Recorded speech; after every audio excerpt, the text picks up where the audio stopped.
আসসালামু আলাইকুম রহমতুল্লাহি ওবরকাতু। সম্মানিত ভিউয়ার্স, আমি মোহাম্মদ রুবেল মিয়া। আমাদের লতিরাজ বাড়ি একের যে এই চাষটা আপনারা সবসময় দেখে থাকেন, এটা হচ্ছে আমাদের একটা নতুন জমি।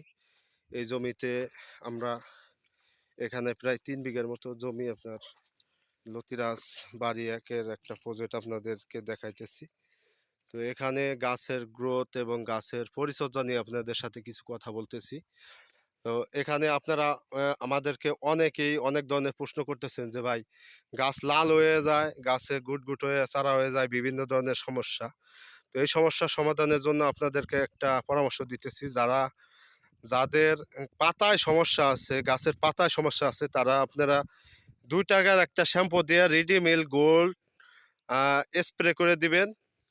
আর যাদের পচনের সমস্যা আছে, ২ টাকার ডাইগ্যা পচা রোগ আছে গাছে, তারা যেটা ব্যবহার করবেন সেটা হইছে আ পচনের জন্য, গাছের পচনের ভয় থাকলে কিংবা পচনের জন্য এই যে আপনাদেরকে দেখাইতেছি। পাতায় যদি এরকম সমস্যা হয়, আপনারা রিডিমেল গোল্ড ৳২ একটা শ্যাম্পু দিয়ে স্প্রে করে দিবেন। যদি কারো ডাইগ্যা পচার সমস্যা থাকে কিংবা গুড়া পচার সমস্যা থাকে, তাহলে তারা ব্যবহার করতে পারেন নাটিভো অথবা রিভাস, এই আপনার স্প্রে করে দিতে পারেন। এখানে আপনাদের নাটিভো আর রিভাস স্প্রে করে দিলে এই যে পচন রোধ হবে, গাছগুলা সুন্দর থাকবে। আপনারা এইভাবে আপনারা করতে পারেন। এই যে আপনারা এই গুড়া পচা রোগের জন্য আপনারা রিভাস অথবা এই এ নাটিভোটা স্প্রে করে দিতে পারেন। আর গাছ গাছের গ্রোথের জন্য, গাছের অনেকের আছে এরকম এই যে পচন, ডাইগ্যা পচন, এজন্য আপনারা রিভাস স্প্রে করে দিবেন অথবা নাটিভো স্প্রে করে দিবেন। আর যাদের গাছ মোটা হইতেছে না, গাছের বৃদ্ধি কম, তারা নাটিভো স্প্রের পাশাপাশি তারা এই যে গাছের গ্রোথ বৃদ্ধির জন্য তারা থিওবিট অথবা মনোবিট ইউরিয়া সারের সাথে ব্যবহার করতে পারেন বিঘা প্রতি ৪ কেজি। আর যাদের জমিতে লতি আনার দরকার, তারা একটু হরমোন, এই যে রোটন, ব্রোন, এইগুলো একটু ব্যবহার করতে পারবেন। আহ, তো সামান্য কিছু পরামর্শ আপনাদেরকে তুলে ধরার চেষ্টা করলাম। আর দর্শক, যদি আপনারা কেউ আমাদের এই যে প্রজেক্টগুলো ভিজিট করতে চান, আসতে চান, তো অবশ্যই সরাসরি আপনারা আমাদেরকে কল দিয়ে এই জমিগুলো আসবেন, এসে দেখতে পারবেন সরাসরি। আর যদি কারো চারার দরকার হয়, আপনি কোন চারাটা রোপণ করবেন, বাংলাদেশের ভিতরে যত জাত আছে আমরা এই চারাগুলো আপনাদেরকে এই দিয়ে থাকি। এটা হচ্ছে আপনার লতিরাজ বাড়ি এক, লতির জন্য সর্ব রেয়ার এবং বিখ্যাত জাত। অনেক ভাই আমাদেরকে প্রশ্ন করেন যে ভাই, আপনারা যে জাতটা করেন এটা মানে মূল চিনার উপায় কি? যে এটা বাড়ি এক, বাড়ি এক মূল চিনার বিষয় হয়েছে পাতার মাঝখানে এরকম একটা কালো ফোঁটা থাকবে। উম, এই যে পাতার মাঝখানে এরকম কুকড়ান কুকড়ান একটা ভাঁজ থাকবে, মাঝখানে এরকম কালো ফোঁটা থাকবে। এটা চিনার উপায় হয়েছে অরিজিনাল বাড়ি এক।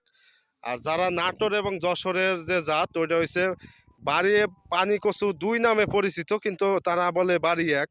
আসলে আপনারা যদি আমাদের কথা বিশ্বাস না করেন, আমরা সব সময় আপনাদেরকে বলি যে আপনারা আগে জাত চিনুন, তারপরে চাষ করুন। জাত কেমনে চিনবেন? আমাদের কথায় যদি, কাজে যদি মিল না পান, বিশ্বাস না হয়, আপনারা সরাসরি গাজীপুর কৃষি ইনস্টিটিউট, কৃষি গবেষণাগারে চলে যান। ওখানে যাইয়া যে কৃষি অফিসাররা আছে, বড় বড় স্যাররা আছে, তাদের কাছ থেকে আপনারা পরামর্শ নেন যে অরিজিনাল বাড়ি এক কোনটা। দেখবেন আসলে আমাদের কথাটাই আপনাদের সত্য হবে, এবং আমরা যে পরামর্শ দেই এইগুলোই আপনারা বুঝতে পারবেন যে এটা বাড়ি এক। আর দর্শক, আর একটা কথা আপনাদেরকে সাথে শেয়ার করব, স্মরণ করব, সেটা হচ্ছে বাংলাদেশের ভিতরে একমাত্র আমি বাড়ি এক চিনানোর চেষ্টা করছি আপনাদের সব জায়গায় যায়, বিভিন্ন কৃষি গবেষণায় আপনাদের নিয়ে যাওয়ার চেষ্টা করছি। এখানে আপনাদেরকে আমি একটা কথা বলি, সেটা হচ্ছে বাংলাদেশের ভিতরে বাড়ি এক যে জাতটা, এটা একমাত্র আমি বাংলাদেশের ভিতরে মানে সর্বপ্রথম আপনাদেরকে চিনাইছি। আগে মানুষ বাড়ি এক কি বাড়ি দুই কি এটা চিনতো না। আমি কৃষি গবেষণাগারের ভিতরে যাই আপনাদের জাত চেনানোর চেষ্টা করছি। আর সবাই তো আসলে কৃষি গবেষণাগারের ভিতরে যাইয়া ঢুকতেও পারবেন না, কারণ ওখানে বিভিন্ন ধরনের আনসার এবং প্রত্যেকটা গেটে গেটে সিকিউরিটি থাকে। তো ওখানে আপনাদেরকে ওটার ভিতরে যেখানে কচু নিয়ে গবেষণা হয় সারা বাংলাদেশে, এবং কি আমাদের সরকারি নথিপত্র সার্টিফিকেট আছে, আপনারা যদি চান এগুলা প্রমাণ সহ আপনারা দেখতে পারেন। আহ, লতিরাজ বাড়ি একের ফলনের সাথে অন্য কোনো জাতের কোনো তুলনা নাই, পারবে না আশা করি। আর এটা দীর্ঘায়ু ফলন, এটা যতদিন জমিতে থাকবে ততদিন ফলন পাবেন। তো ভিডিও বেশি দীর্ঘায়িত করলাম না, এই পর্যন্ত ভিডিও শেষ করলাম। সবাই সুস্থ থাকবেন, ভালো থাকবেন। আসসালামু আলাইকুম ওয়া রাহমাতুল্লাহি ওয়া বারাকাতুহু। সবাইকে আজকের মতো আসসালামু আলাইকুম।